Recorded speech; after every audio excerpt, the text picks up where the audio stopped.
En el Paleolítico, esta era la figura de la diosa madre, y su significado era la unión con el todo, a pesar de que realizaban cazas, pero en las cuevas pintaban animales, significaba hacer de la casa un ritual para poder vivir.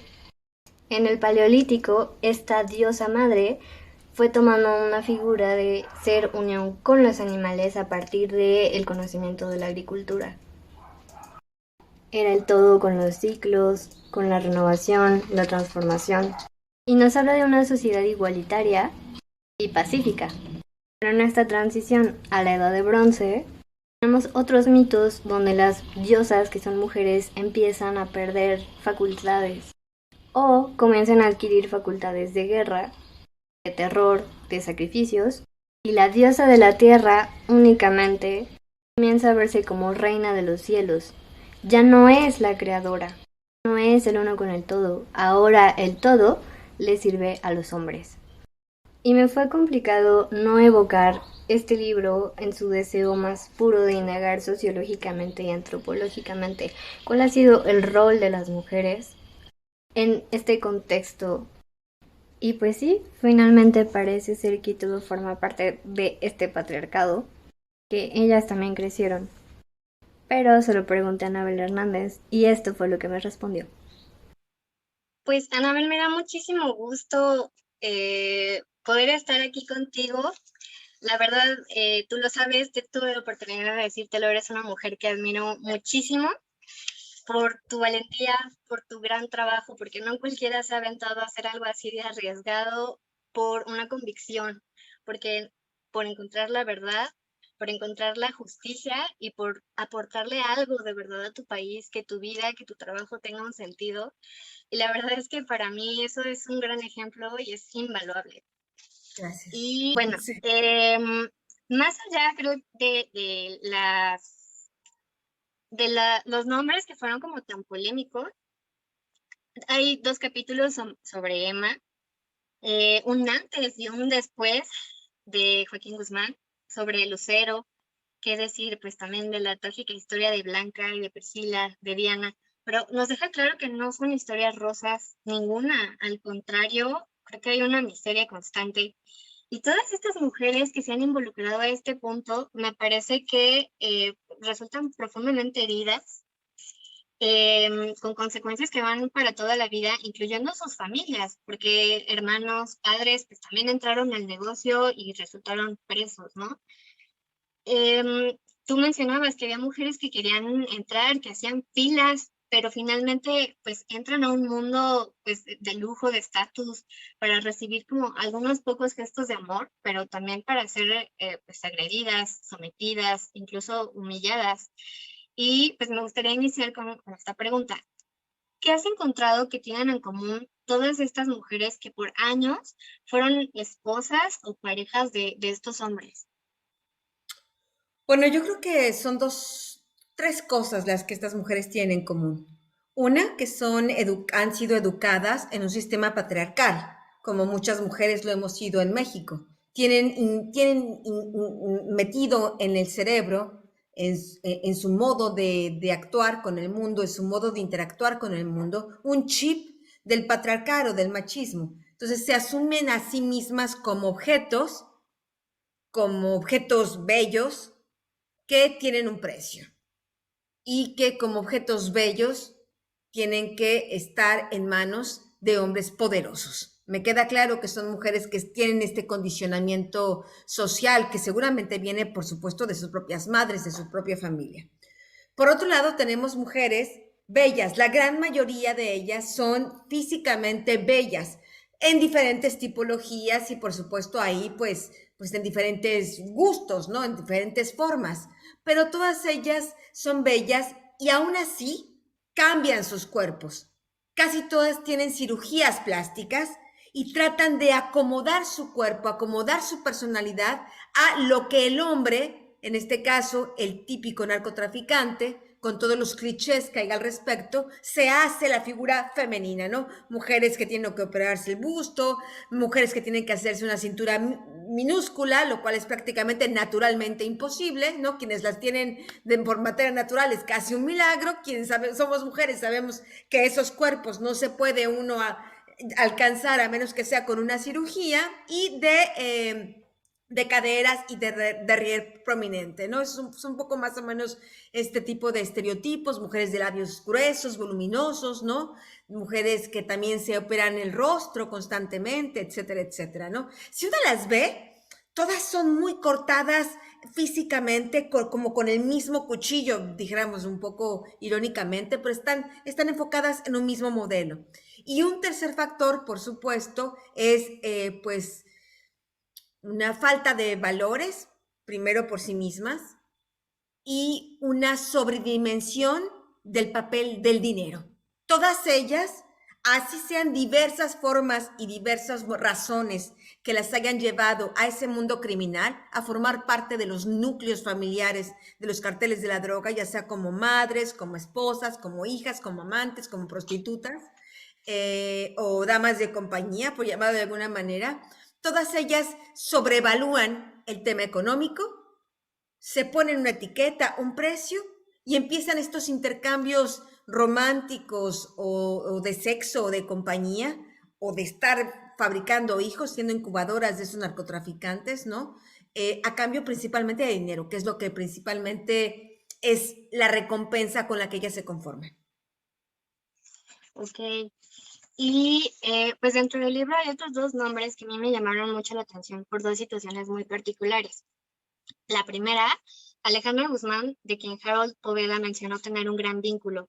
Incluso su hermano denunció, su hermano fue mencionado en el operativo de 2008, y tú ya habías escrito este evento, y Frida Sofía en algún momento pues cercano denunció el entorno en el que ella había vivido su infancia, con pues un entorno también de mucha violencia, y pues alguien le envió esta información de tu libro y ella lo confirmó. Quizás no dio más información, pero pues es conocimiento público que su madre tuvo una muy fuerte crisis de adicciones. Y parecería que estos dos mundos también hace mucho que están profundamente conectados. ¿Cómo entender este enorme e histórico vínculo entre la farándula, los líderes de los grupos pues de narcotraficantes, los políticos y los empresarios? ¿Cuál es el rol de los hombres famosos, pero en especial el de las mujeres, y por qué se relacionan únicamente en estas esferas?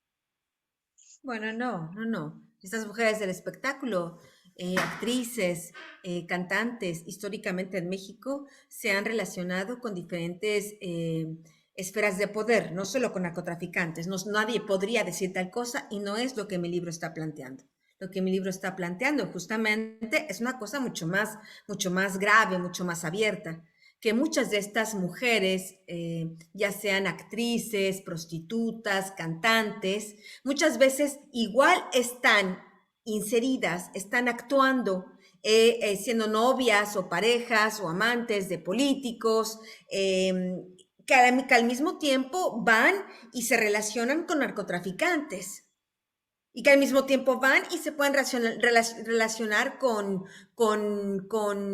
lavadores de dinero, hombres de poder. ¿Por qué? Porque finalmente en un mundo machista, patriarcal, una sociedad machista, patriarcal como la que tenemos en México, estas mujeres famosas, no famosas solo las de ahora, famosas desde siempre. Siempre han estado los presidentes, por ejemplo, de la República, buscando aliarse, enamorarse, conquistar, tener como amante o como esposa, como el caso de Enrique Peña Nieto, a mujeres famosas, porque ellas son inseguras y ellos son inseguros. Ellas necesitan hombres poderosos que las hagan sentir más. Ellos necesitan mujeres famosas que los hagan sentir más seguros virilmente, políticamente hablando, socialmente hablando, en el mundo del narco hablando, y esta necesidad mutua se junta para que muchas de estas mujeres y estos hombres de poder terminan relacionándose, pero siempre tomando en cuenta que la mujer, este tipo de mujer, al menos en el mundo de la política y del mundo del narcotráfico, siempre son vistos principalmente como objetos, como trofeos. Y justo hay otro segundo nombre, pues, de esta farándula, Alicia Machado.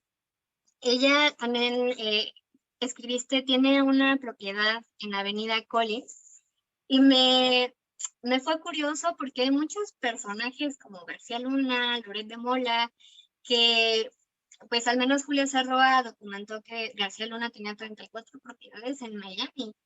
Y me llama la atención, Gómez Mont también tiene o tuvo un departamento justamente ahí. ¿Es solo una casualidad o hay algo más que pueda ser una razón para acumular propiedades lujosísimas en esta zona de Miami? Bueno, cualquiera que sepa de cómo funciona este tipo de mecanismos de lavado de dinero y cualquiera que conozca Miami, sabe que Miami es un nido de refugio para muchas personas de la farándula, de la política, de corruptos en Latinoamérica. Ahí te encuentras a narcotraficantes colombianos, te encuentras a narcotraficantes de Honduras, a narcotraficantes de Guatemala, narcotraficantes mexicanos, te encuentras actrices. Miami es prácticamente como una gran colonia de América Latina. Ahí casi toda la gente habla español, ¿no? Entonces, quien llega de fuera con poca educación o con la necesidad de no llegar a conocer un nuevo tipo de sociedad, sino encontrar una réplica de su propio modus vivendi, de su propio estilo de vida que tenían cada uno en sus países, pues llegan a Miami y ahí es prácticamente una colonia de América Latina. Es por eso que llegan ahí, ¿no? Muy pocos se van a San Francisco, por supuesto, porque ya es otro tipo de circunstancias, ¿no? Se van a Miami, se van a Los Ángeles, se van a Houston. Son este tipo de ciudades muy típicas de Estados Unidos, donde llegan todos estos políticos, todos estos corruptos, todos estos narcotraficantes de América Latina, artistas, y se establecen ahí en residencias, pues porque es un modo muy, se crean ambientes en estas ciudades donde es muy fácil que un latinoamericano pueda acoplarse fácilmente. Más si tienen millones para comprar departamentos de lujo. Y pues también había, justo hablando de esta situación del dinero, una declaración muy escalofriante, que el dinero puede comprar y coleccionar personas. Y pues en ese momento personajes como expresidentes, que justo me lo acabas de mencionar, se juntaban y consumían y cobraban nóminas, sus impuestos. Otro personaje como Enrique Álvarez del Castillo, que estuvo en la Suprema Corte de Justicia, en la PGR, fue gobernador. Y para este momento, pues ya podíamos hablar de una administración del crimen, una relación simbiótica, pero ¿tú consideras que es este momento en que nacería este cáncer, este tumor, o cuándo situarías tú el momento clave donde la persona clave se dio al crimen y abrió las puertas del Estado, o al contrario, el crimen le abrió sus puertas? No, yo creo que es una pregunta un poco simplista. Realmente las respuestas a esto es una respuesta mucho más compleja, mucho más larga de explicar el proceso del crimen organizado, el proceso del narcotráfico en México y su conexión con el poder fue una cosa paulatina, nunca fue de tajo, nunca fue un día comenzó y a partir de entonces todo cambió, no. Fue evidentemente todo un fenómeno paulatino, el cual yo explico en mi libro de Los Señores del Narco. Ahí explico claramente cómo, al menos yo en mi investigación, a partir de la década de los 70, a través de la Operación Cóndor, es como el gobierno de Díaz Ordaz, principalmente Luis Echeverría, comienzan a hacer estos arreglos, estos acuerdos políticos con los entonces principales jefes de la droga de diferentes lugares de México, que eran jefes minúsculos, les llamaban clicas, bandas, no se llamaban carteles, no dominaban grandes territorios, no ejercían la violencia, no secuestraban personas, no hacían masacres. Estamos hablando de pequeñas bandas, muy pequeñas bandas, que se dedicaban a traficar marihuana y heroína a Estados Unidos porque había esta demanda de estos productos, ¿no? A partir de la guerra de Vietnam se genera una serie de necesidades de consumo, mayores necesidades de consumo de este tipo de enervantes en Estados Unidos, y es ahí como México se convierte en un proveedor importante. Y entonces el gobierno de Luis Echeverría empieza a hacer estos acuerdos a través de la Dirección Federal de Seguridad, a través de la Secretaría de la Defensa Nacional, etcétera, etcétera, a través de diferentes instancias del gobierno para negociar con los narcotraficantes, a quién le dejaban permiso traficar, a quién no, y cómo estaba condicionado a que no hubiera violencia, a que la droga no se quedara en México, a que no hubiera extorsiones, etcétera, etcétera. El problema es que a finales de la década de los 70, principios de los 80, dijéramos, control ilusorio del gobierno a las clicas, a las bandas criminales, por supuesto siempre a cambio de corrupción, o sea, al despacho de Luis Echeverría le llegaban maletas de dinero porque el gobierno cobraba una especie de, pues, de impuestos, si se quiere decir, una mordida, un soborno, recibía sobornos de las diferentes clicas, de los diferentes narcotraficantes, a quienes se les permitía trabajar, a quienes rompían las leyes, las reglas impuestas, los capturaban inmediatamente y los encarcelaban, les destruían todos los plantíos. Estaba más o menos organizado, pero siempre con el tufo y con la complicidad de la corrupción. Era a cambio de dinero, no era solo de buena onda o de buena fe o por ganas de querer controlar una situación como esta, sino era siempre la motivación, la corrupción de ambas partes.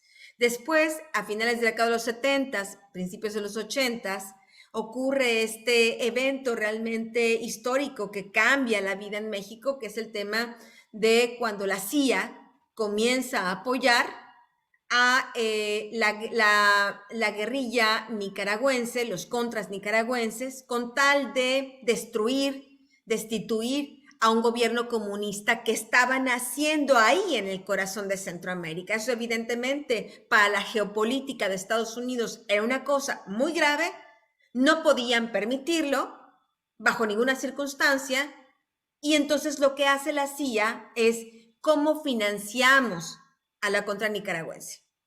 En un principio, el Congreso de Estados Unidos autorizó que recursos del gobierno de Estados Unidos se fueran para financiar en armamento, en medicinas, etcétera, etcétera, a la contra nicaragüense. Pero después se supo que la contra nicaragüense al mismo tiempo estaba siendo financiada y ayudada por el gobierno de Irán. Y es archienemigo del gobierno de Estados Unidos. Es ahí cuando se hace un escándalo con el tema Irán-Contras y el Congreso de Estados Unidos cancela cualquier tipo de apoyo económico a la guerrilla, a la contra nicaragüense. En el pragmatismo, muchas veces inmoral, ¿no?, del gobierno de Estados Unidos, lo que dicen, ¿y de dónde nos vamos a sacar dinero?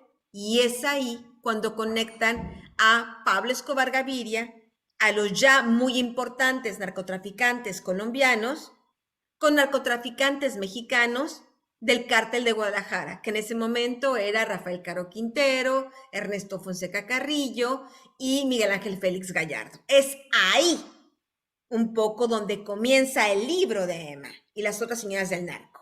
Ahí, en estas fiestas, donde gracias al poder de la cocaína, porque recuerda que antes de esto, los narcotraficantes mexicanos solo traficaban marihuana y heroína, que era un buen negocio. Pero cuando se convierte México en el trampolín para que los colombianos trajeran, a veces en aviones de la CIA, la cocaína a México y de México se transportara a Estados Unidos, es ahí cuando las montañas de dinero que generaban las ganancias de cocaína rompe el perverso balance, si se puede llamar de alguna manera, y es ahí cuando los carteles de la droga, las clicas se convierten en carteles de la droga, dejan de ser simplemente unos cuantos rufianes y unas cuantas bandas criminales, se convierten en estructuras criminales muy complejas gracias al know-how de los colombianos, y es ahí cuando ese dinero comienza a comprarlo todo, comienza a comprar presidentes, comienza a comprar actrices, comienza a comprar policías, comienza a comprar gobernadores, y es ahí donde realmente dijéramos comienzan los inicios ya de lo que estamos viendo hasta el día de hoy de esta descomposición descomunal y donde vivimos en un narcoestado. Muchas gracias. Y pues bueno, justamente todos estos grupos de la política, partidos, podríamos decir que en un inicio fue el PRI, ¿no? Y después llega el PAN y hace exactamente lo mismo. Y pues ahora dijimos como sociedad, ok, vamos a cambiar, pero no sabemos si está ocurriendo exactamente lo mismo, sabemos que ellos están operando, pero quizás no sabemos a qué grado puede haber una complicidad nuevamente y en qué instituciones. Pero pues pareciera que únicamente ellos van rotando, ¿no? Y pues que incluso estas personas pueden cambiar de partido y de ideología. ¿Cómo interpretar sus deseos mediante sus resultados? ¿Cuál es la meta que tienen al llegar a una posición así de importante los políticos? Y, o sea, ¿quieren lo mismo que las mujeres que se involucraron con estos grupos? No, yo creo que no se puede mezclar una cosa con lo otro. No, no, no diría yo que se podría hacer un paralelismo entre los deseos de estas mujeres con otros grupos criminales y de los políticos que quieren los políticos. No, yo creo que quieren los políticos solo se le puede preguntar a cada uno de ellos. ¿O en Ok. qué sentido es tu planteamiento? Pues yo pensaría como esta situación también del poder y del dinero, ¿no? La corrupción existe, por desgracia, en muchas partes de la sociedad mexicana.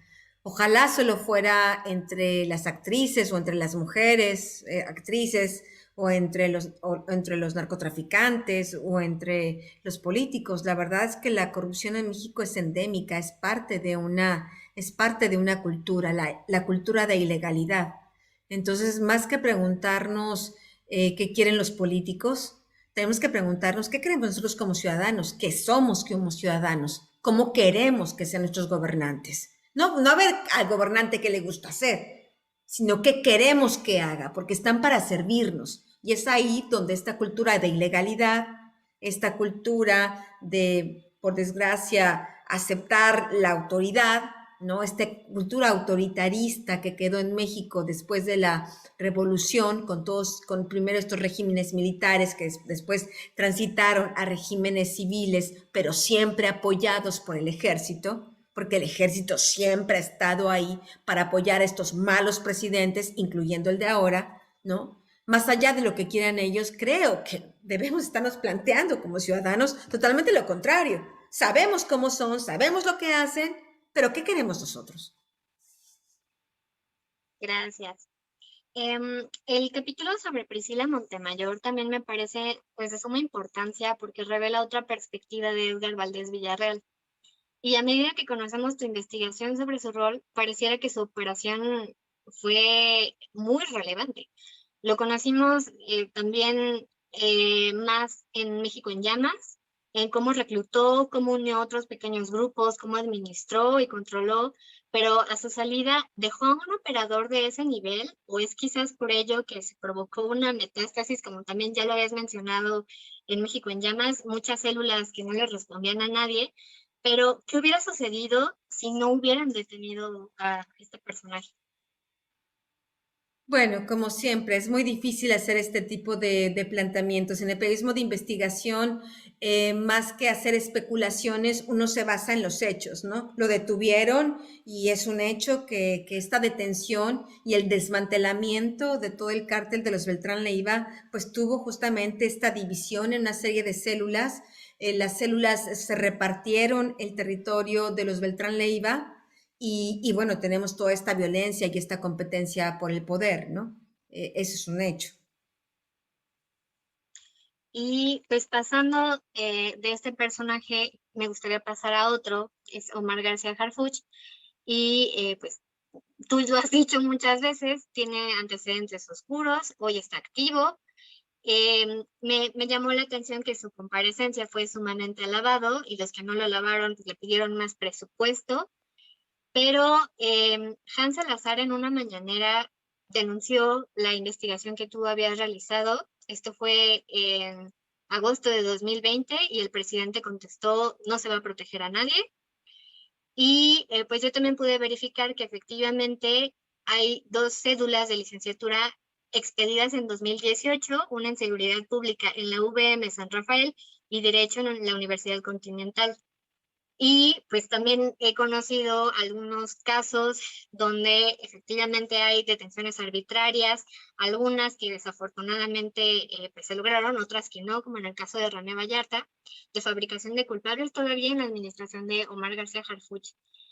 Lo que sucede en la ciudad es Pero omisión. la detención de Israel Vallarta no fue con García Harfuch. No La fue con detención de de Israel René Vallarta Vallarta, fue con Genaro García Luna, sí. de René su hermano, cuando hace en enero lo intentaron detener y no lo lograron, Ah, porque no se ahora, podía lo que detener. platicaba su hermana. Sí, sí, sí, ok. Ajá, Mm. sí, y él dijo que había sido por un tocamiento, pero que no había orden de aprehensión y René se pudo fugar, o sea, en el lugar, ¿no? Pero no sé cómo bien qué fue lo que sucedió después, si efectivamente eran malos elementos o si la orden venía de él, ¿no? Pero pues sería una falta de experiencia de Omar García Harfuch, o quizás no es posible cambiar toda la estructura de seguridad en pocos años, o qué está pasando con Harfuch, si es un personaje que no va a cambiar. Bueno, Omar García Harfuch, como yo lo he documentado, no es que lo he dicho, lo he documentado, he hecho investigaciones documentales al respecto. Es un muchacho que apenas tenía la preparatoria, que trabajaba para la empresa de bienes raíces de su mamá, que no tenía una capacidad realmente intelectual para él mismo hacerse un camino, y es gracias al tráfico de influencias de su madre que logra que Luis Cárdenas Palomino contrate a Harfuch pues como su ballet, como su limpia zapatos, como el que le llevaba las camisas a la tintorería.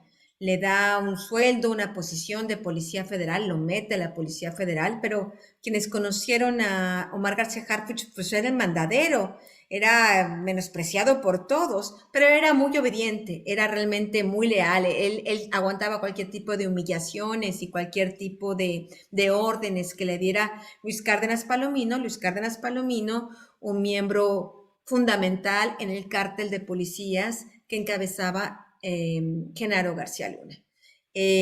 Omar García Harfuch nunca aprobó un examen de control de confianza. Los exámenes de control de confianza son obligatorios para todos los policías en México. Se les hace un examen de polígrafo, se les hace un examen psicológico, se les hace un examen patrimonial. Estos 3 exámenes analizados, englobados, dictaminan si una persona es apta o no para ser policías. Se supone que es un mínimo de control para que no tengamos asesinos, psicópatas y corruptos en las policías, ¿no?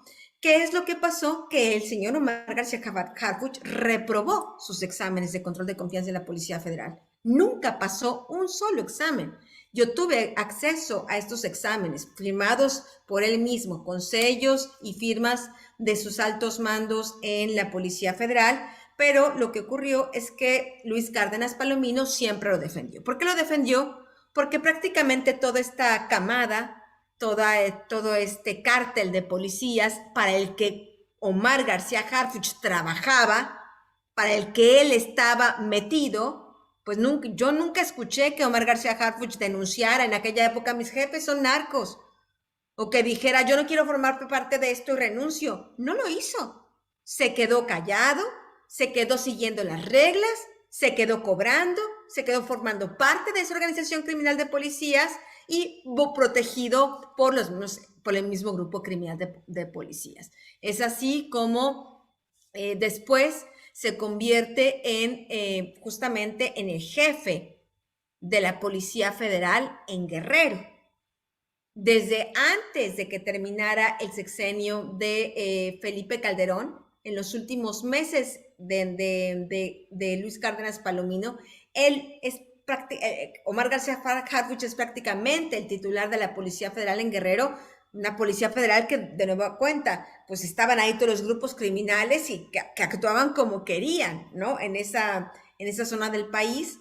Y después, cuando ya termina el gobierno de Felipe Calderón y llega el gobierno de Enrique Peña Nieto, muchos funcionarios públicos que pertenecían a ese grupo criminal de Genaro García Luna y Luis Cárdenas Palomino se quedaron enquistados en la Secretaría de Seguridad Pública Federal, incluyendo a Galindo, que era el jefe de la Policía Federal, y a muchos otros mandos. Uno de esos mandos era Omar García Harfuch, a quien Galindo lo nombra directamente el titular ya oficialmente con firma y oficio de la Policía Federal. Y es ahí, bajo su mando, cuando ocurre la desaparición de los 43 normalistas de Ayotzinapa. Ese es un hecho tajante, concreto. No es una opinión, es un hecho. Y yo tengo todos los oficios donde hablan de cómo Omar García Harfuch estaba enterado de lo que estaba pasando en sus oficinas. Cuando estaban pasando, en los días que pasaron los hechos de la desaparición de los estudiantes. Después tuve acceso a un documento de asuntos internos de la propia Policía Federal, donde revisa, hace el examen de polígrafo, interroga a todos los policías federales que estaban bajo el mando de García Harfuch en Guerrero, que participaron, que estuvieron activos en aquel 26 y 27 de septiembre de 2014, y descubre la Policía Federal, el área de asuntos internos, que todos ellos están involucrados con el narcotráfico. De nueva cuenta, Omar García Harfuch no denunció a sus jefes, amigos y amos, Genaro García Luna, Luis Cárdenas Palomino, y de nuevo, no denuncia a sus subalternos, de quien él se supone, el primero que debería de saber que estaban involucrados con el narco era Omar García Harfuch, y no los denunció. La respuesta está en que el propio Omar García Harfuch, de acuerdo a documentos que le encontraron al narcotraficante Sidronio Casarrubias, pues también estaba ahí en la lista de amigos de la organización criminal. Entonces, eso es Omar García Harfuch. Cuando uno se pregunte por qué en la Ciudad de México hay balaceras cada vez más constantes, cada vez más violentas, cada vez más a la luz del día, por qué la inseguridad está explotando de esta manera, por qué Tláhuac se ha convertido en otro Michoacán. La gente no lo habla, pero Tláhuac, muchas zonas de Tláhuac, de la delegación Tláhuac, que es una de las más grandes de la Ciudad de México, se han convertido en Michoacán o en Zacatecas, donde no hay autoridad. ¿Por qué es así? Pues porque tenemos autoridades de seguridad pública que están involucradas y que tienen una larga trayectoria de corrupción, de ineptitud. En el examen de control de confianza que le hicieron a Omar García Harfuch, viene una hoja donde él mismo confiesa que tenía relaciones con narcotraficantes. Él dice que su hermano tenía relaciones con narcotraficantes. Él dice y el examen señala que Omar García Harfuch no tiene la capacidad intelectual. Así lo dice el informe, no lo digo yo, lo dice una evaluación formal de la policía. Bueno, pues tal vez todo es este conjunto de cosas en las que puedan explicar por qué por qué la seguridad pública en la Ciudad de México cada vez va peor. Muchísimas gracias. Gracias. Hasta luego, gracias.